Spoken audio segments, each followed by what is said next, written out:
Bienvenue à Cibitoke, la province la plus sensible du Burundi. Elle est située à quelques kilomètres à peine du Rwanda et de la RDC, une frontière encore très fragile. Martyrisée par les conflits, Cibitoke est une zone très pauvre en infrastructures. La majorité de ses habitants sont des réfugiés et sur 50 000 enfants, seulement un quart sont scolarisés.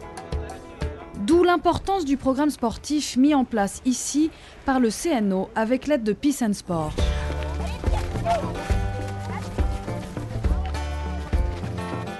Ninan Kezimana a suivi une formation avec l'ONG Sport Sans Frontières dans le cadre de ce programme pour devenir une éducatrice. J'apprends le sport aux enfants pour améliorer leurs conditions physiques, afin qu'ils grandissent avec dynamisme aussi. À Cibitoke, le programme prévoit des séances d'athlétisme avec saut de haie et saut en hauteur, mais aussi, bien sûr, des entraînements de football.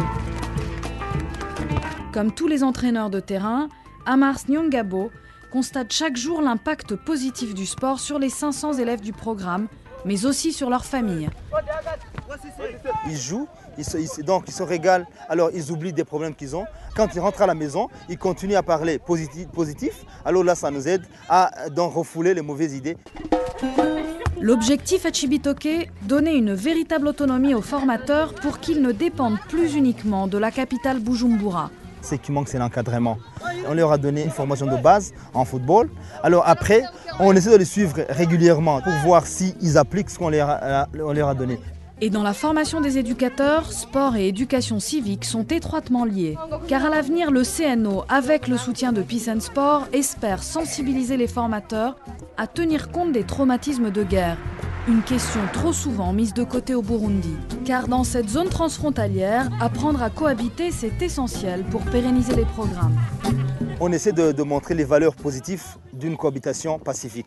Tout d'abord, parce qu'il y a des enfants qui n'étaient pas ici, qui étaient au Congo, qui étaient en Tanzanie. Alors on essaie de les mettre ensemble et de leur montrer le bien fondé de se mettre ensemble. Même le maire de la commune de Rugombo reconnaît l'impact positif du sport pour la stabilité de sa région. Le passage des frontières n'est plus une source de conflit. Nos jeunes d'ici se rendent au Congo pour jouer avec nos amis des pays limitrophes parce qu'il y a échange de marchandises, sera pour aider la population à se développer. Comme de nombreux Burundais, nous avons donc traversé la frontière avec la République démocratique du Congo. Selon Romain Kiyuma, consultant auprès du ministère congolais des Sports, il est aujourd'hui indispensable de créer des programmes transfrontaliers. Quand les Burundis tous, les Congos tous aussi. Et quand les Congos tous, les Burundis tous. Quand vous développez une chose au Burundi et vous ne le faites pas au Congo, vous créez ou favorisez l'exode. Aujourd'hui, c'était besoin pressant de créer des centres de jeunes tout au long de la province Sud Kivu et même aller au-delà des autres provinces du Congo.